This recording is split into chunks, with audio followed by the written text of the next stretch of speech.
3D effect. HD Apeiron 42 has an option called 3D effect, which lets all the small differences and variations in the original surface stand out. This way, a copy will look more interesting and lifelike. Tap Illumination and enable the 3D effect option for the uneven surface.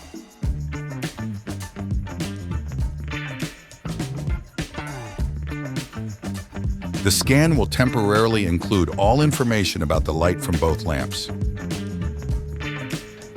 After scanning and before closing the file, you can choose how much light from each lamp you wish to include in your final file.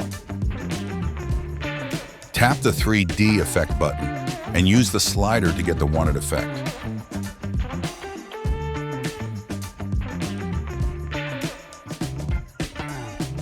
Note that once the scan is closed, the 3D effect locks, and the ability to further adjust it is no longer an option.